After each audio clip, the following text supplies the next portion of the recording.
Finally. Jesus. Oh great, you don't want to sit with us, Cyno?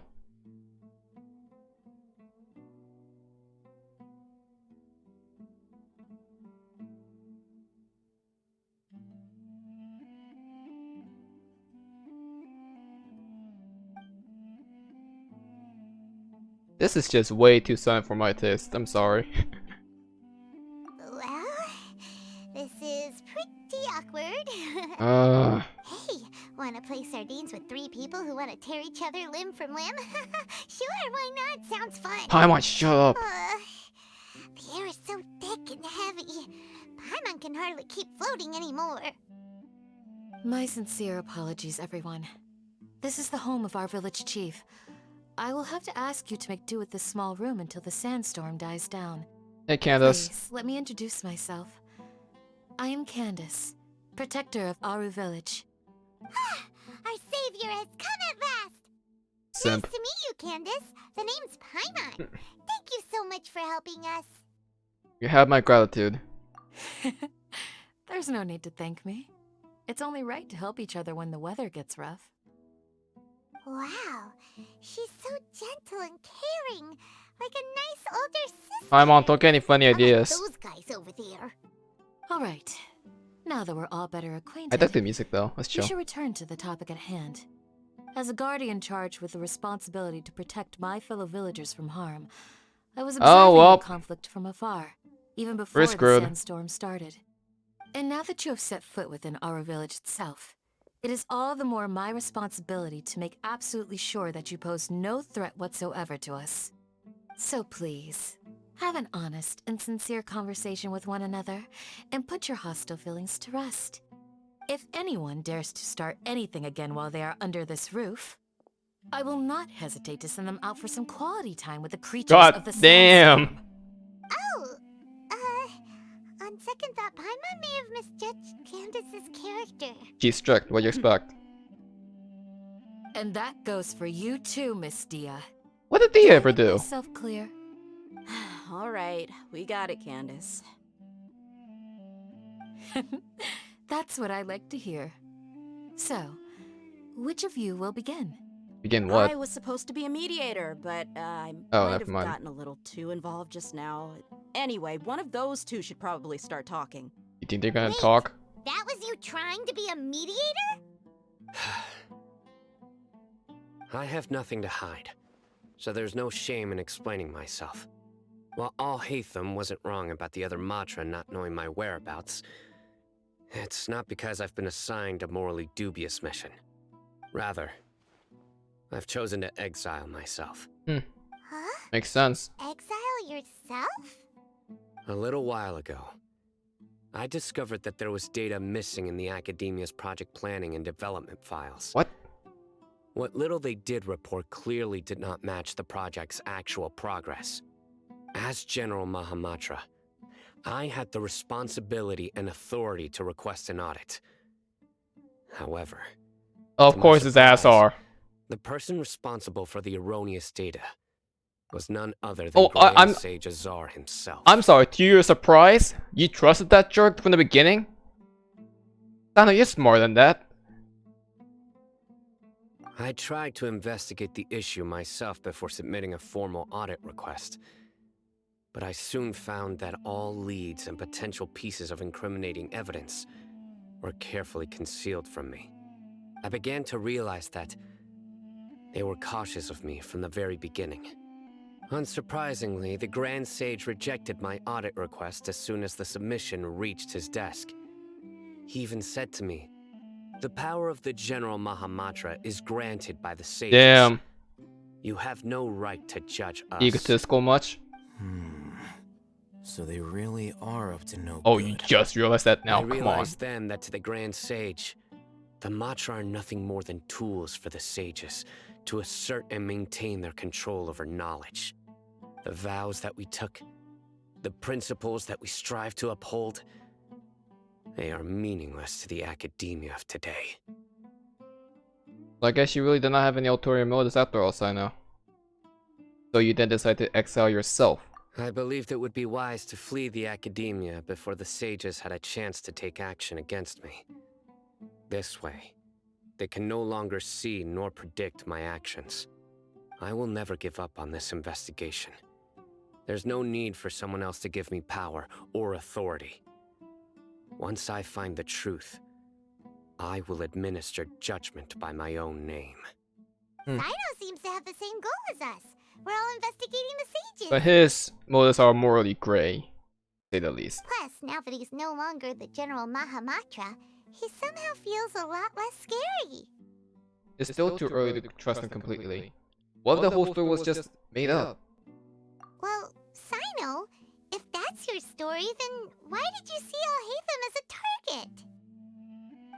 When I was investigating the matter in the academia, I overheard a conversation between Alhaitham and a sage. Alhaitham? The sages asked you to investigate a blonde-haired traveler. Do you dispute this, Alhaitham? What? You were tasked to investigate us, huh? Parts of the project, this assignment was undocumented. Now throw in your suspicious behavior with the divine knowledge capsule, and I think we deserve an explanation. The sages are watching me from the very beginning. Yes. I was indeed tasked with investigating the traveler. Alhaitham? After all, the promised reward was so great that hardly any scholar could have refused. The sage told me, once you've completed Greedy for this knowledge now, are you? I can give you a glimpse of divine knowledge. Since Miko wasn't joking after The all. most enticing offer. Unfortunately, those academics don't know me at all. Their words contained one key piece of information, namely that divine knowledge indeed exists. That gave me all I needed to know. From my perspective, the sages are far from trustworthy. Think about it. Isn't it a little strange they're so willing to share divine knowledge with anyone, even as a reward? The divine knowledge is probably either one of two things, either the Scaramouche thing that Hypatia experienced, or the toy's mind control. My money is not the Scaramouche thing again. So, I began my own investigation following the lead of the divine knowledge capsule.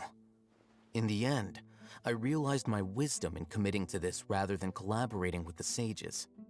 Had I been less guarded, I probably would have ended up like that Ain al-Ahmar mercenary, incapable of remaining sane for long enough to hold a conversation. You mean that the sages originally planned to dispose of you, using one of those capsules that drive people insane? What about your kind with me? I'd already given up on the assignment by then. I only told the academia I was waiting in Port Ormos for you to appear so they wouldn't suspect anything. So it came as quite a surprise when I encountered my erstwhile target while investigating the divine knowledge capsule. Criminals do love to talk about coincidences. Even though I ran into the traveler by chance, I had no intention of providing assistance to the academia. Also, you should remember, you were the ones who decided to follow me and strike up a conversation after I left that tavern.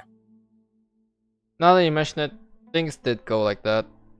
That's true. Alhaitham helped us out at Caravan Rebat as well. Maybe he's telling the truth.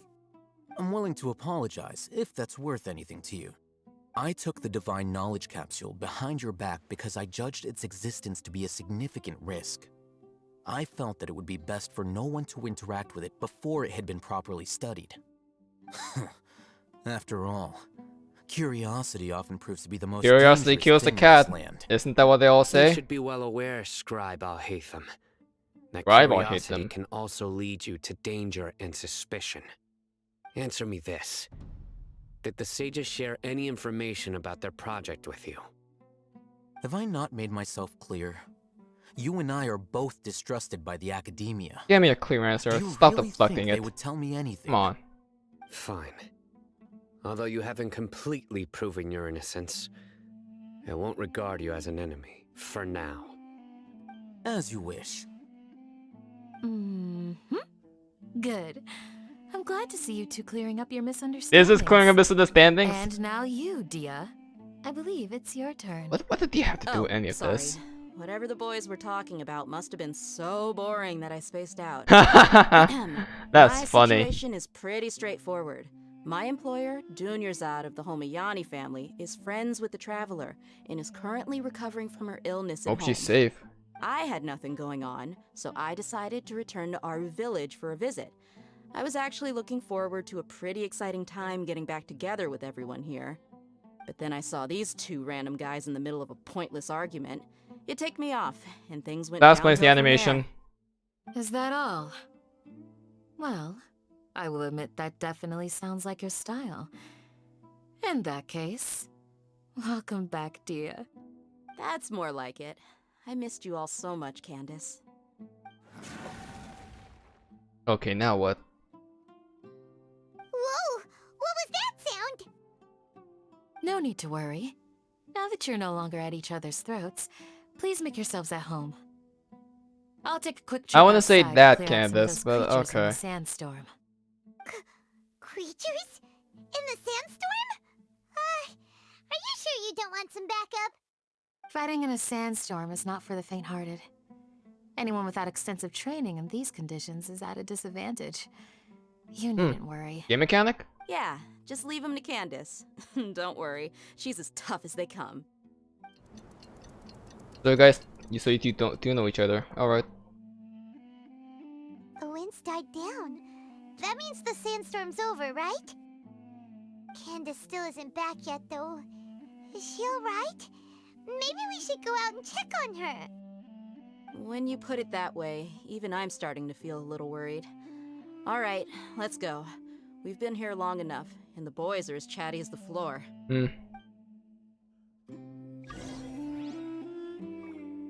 I love what colorful cast of characters we have here. Am I gonna go over all of them? Nope. Not for a while. It'll be a bit.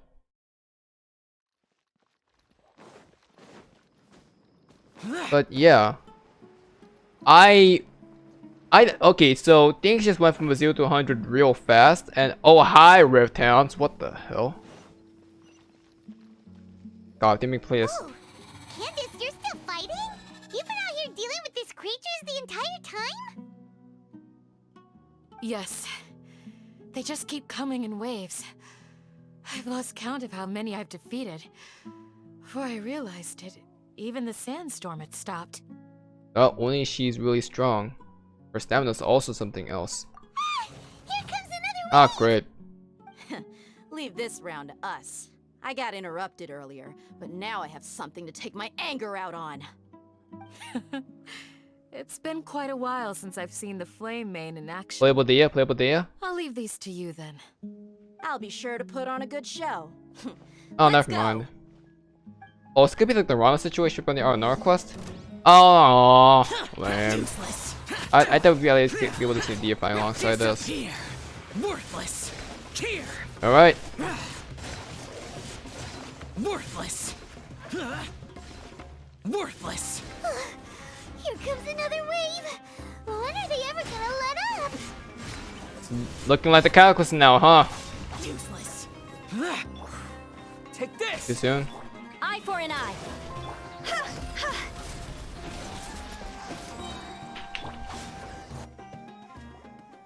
The creatures stopped appearing. Was that the last of them? Oh, but why Rift Hounds of all things? What we fought just now was probably the aftermath of the sandstorm. So we should be safe for the time being. Well fought, everyone. No injuries, I hope. Huh? Who are you? Ah, my apologies. I haven't had a chance to greet you yet. I had my hands full taking care of the village's elderly and children. I am the chief of Aaru Village. Everyone usually calls me Uncle Anpu.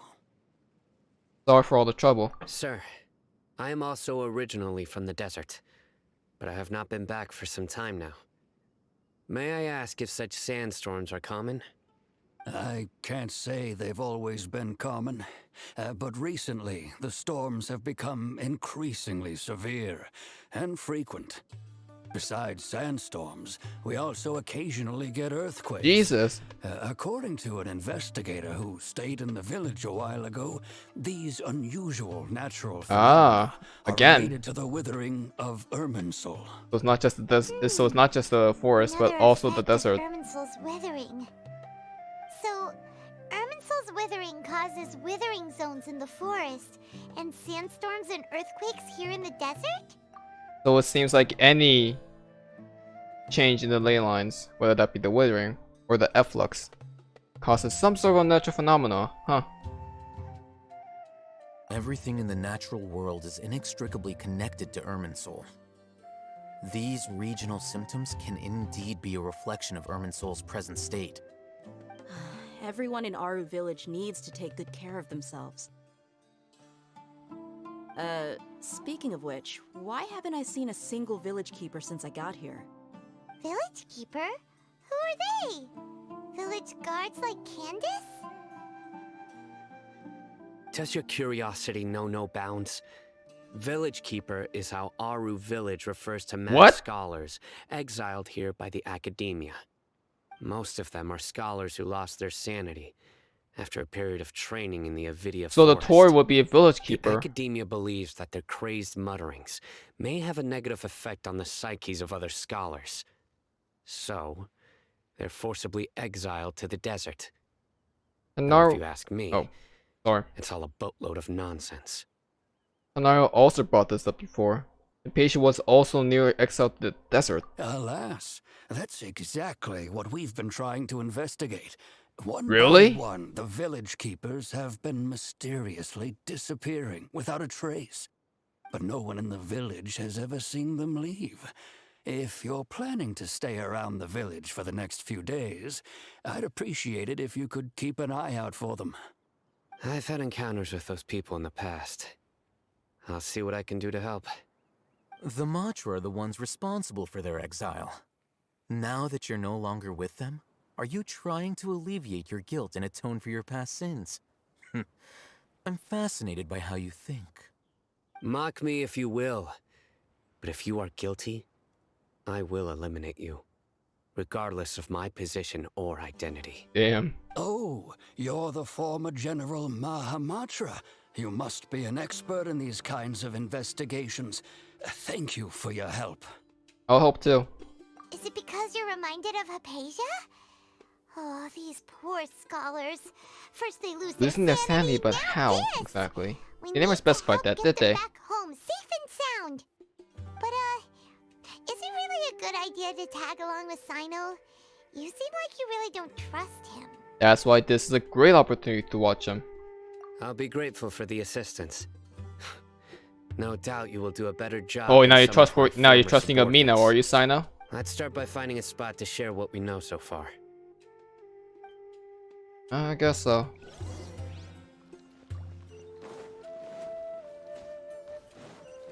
So now that we're getting a bit more close to the Cyno, I think now is the perfect time to talk about Cyno's VAs.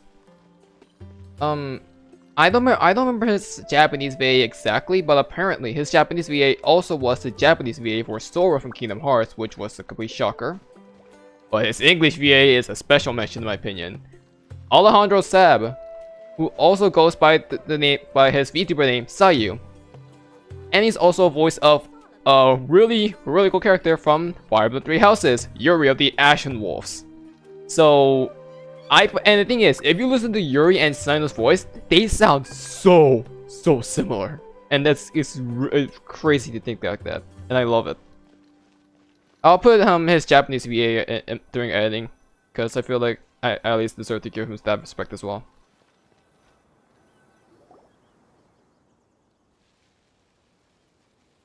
Although I've sent myself into exile, I'm still doing essentially the same things as before. But for yourself. Do you still have any questions for me before we start our investigation?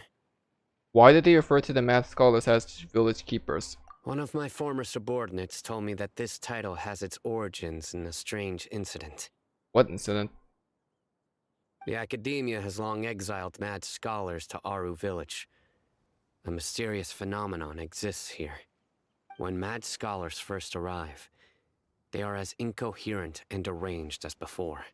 Okay. But after spending some time here, they invariably begin to calm down. Okay, in that case, then I think I know how the Tori story actually went down, because the Tori was exiled, 100% confirmed. But then Piero found him in the desert of Sumeru as a village keeper, and that's why, and after seeing him, he recruited him to become the Fatui. Now we don't know who the Tori's real name is. And then the Tori comes back into the academia, no longer exiled and foolishly trusted by the academia. And then now here we are. So he was exiled. Cool. Initially, the people of Aaru Village greatly resented having to take in the mad scholars. But a strange incident one night changed that. Aaru Village was struck by the strongest earthquake in living memory. Seeing buildings the strongest on the verge of earthquake collapse all around him, the then chief of the village was preparing to take everyone to safety. Suddenly, he noticed a mad scholar crouching in a corner, caressing the ground with his hands. A soft, green light radiated from him, Green like light. a divine glow against the backdrop of night. Despite the powerful tremors that ripped through the ground that night, all the houses remained upright, Who could that almost be? as if they had grown roots reaching deep into the ground. In the end, not a single building collapsed, and no one was hurt. After that, the people of Aaru Village treated the mad scholars with greater kindness, and began to refer to them So these as mad the village scholars. keepers. The soft green light? A mad scholar protecting Aaru Village?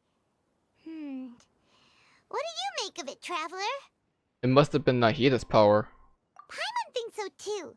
Actually, Cyno, do you know if any of the mad scholars continued to wear their Akasha terminals at Aaru Village? In theory, they would continue wearing them so the academia could still monitor their activities.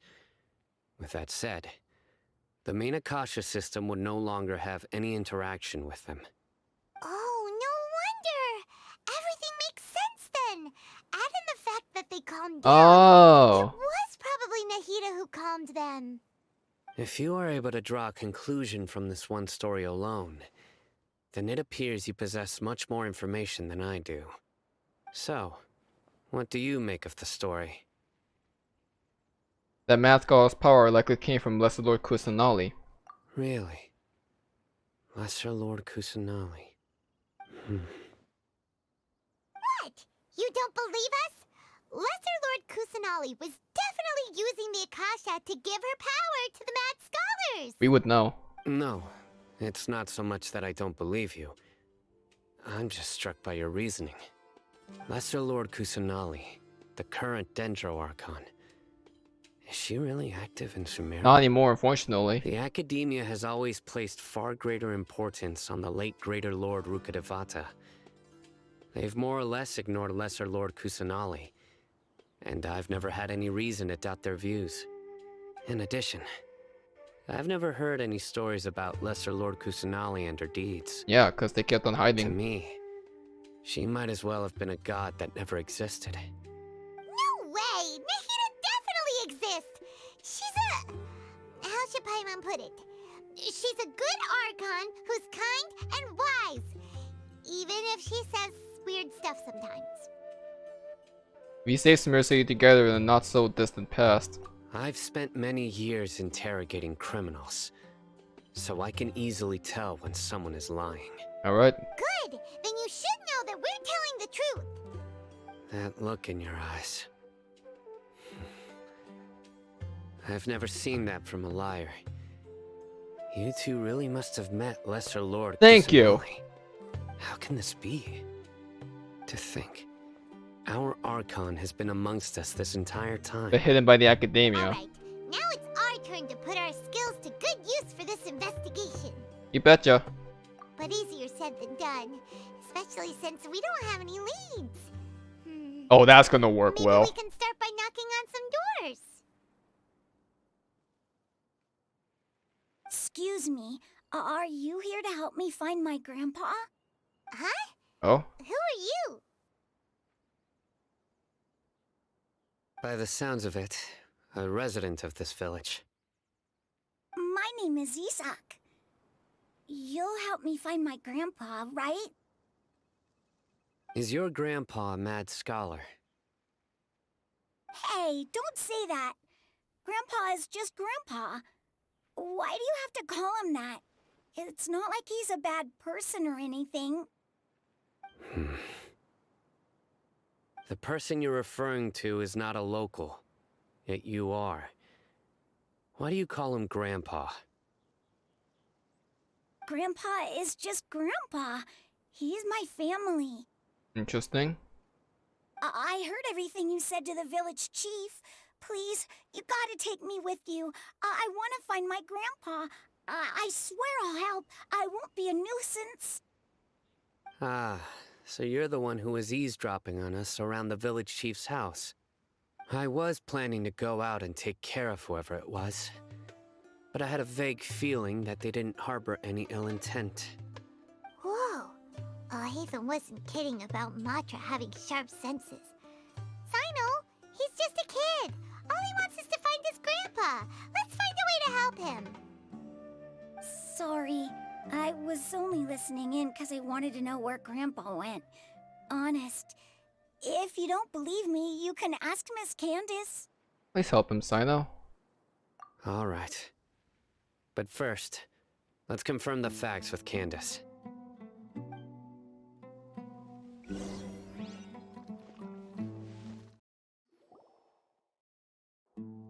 Alright, let's go. Cyno is super vigilant. Is this what all the Matra are like? Ah, you're back already. We just wanted to confirm something with you. Do you know a boy by the name of Isak? I had a feeling he'd go looking for you. Huh? You knew this would happen? Yes. Although he tried his best to stay hidden, I still noticed him eavesdropping outside the window. He really wants to get his grandfather back.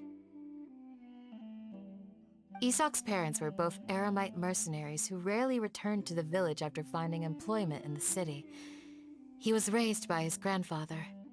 Unfortunately, it was only a few years before his grandpa passed away. Isak was still very young at the time, so various families in the village took turns caring for him so he could survive. Later, an elderly mad scholar arrived at the village.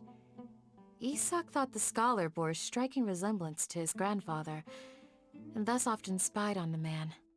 However, the scholar was unkempt in appearance and incoherent in speech.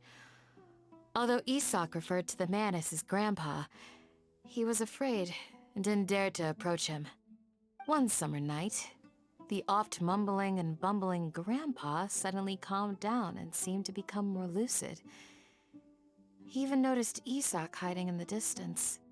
So Grandpa walked up to Isak and patted him on the head. He even took Isak to the entrance of the village, where he patiently taught the boy the names of the stars, and accompanied Isak until he fell asleep. The next morning, Isak woke up and wanted to go find his grandpa again, only to realize his grandpa no longer recognized him. However, even so, Grandpa retained his calm expression.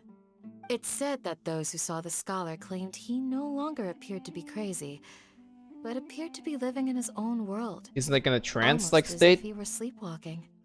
Isak was thrilled that his grandpa was able to find peace, and would follow him all the time, asking him things like, "Grandpa, want me to take you somewhere fun?" Or, "Grandpa, could you tell me stories about the stars again?" That's weird. All this somehow just makes Paimon feel really sad. It seems like they both deserve so much better. Perhaps. I'm so sorry about that bump. Everyone who lives in the desert has some form of hardship or regret. But even so, we must still continue on with our lives. It's also my reason for fighting. I must continue to protect this land. Lucid Grandpa was probably Nahida. He must have sued the other mascots as well.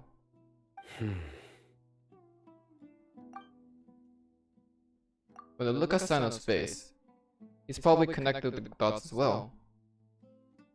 Maybe the people have always had a considerate god watching over them. Huh? What did you say, Cyno? No, nothing. So that's why he doesn't Isak remember. keeps his word and doesn't get in our way, we can take him along. Perhaps you are more compassionate than I gave you credit for. The one that Isak talked to Please was accept my Nahida. thanks on Isak's behalf, And the Cyno. grandfather, but the grandfather wouldn't remember saying that because that was not him telling Isak. It was Nahida.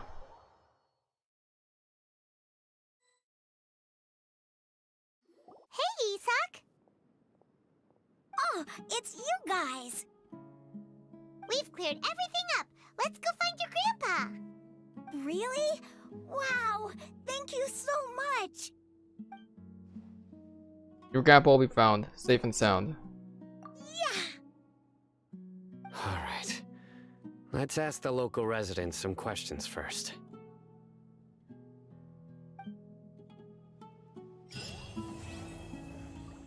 Well, I was gonna say I was about to call it there, but I don't. Looks like I don't have to worry about it. I guess not. So, I'm gonna check my recording. 2 hours and 7 minutes. Not that bad for an Archon quest, in my opinion. Pretty good length. Not too long. Not that short. Good amount. Yeah, this Archon quest was packed full of a bunch of intense stuff.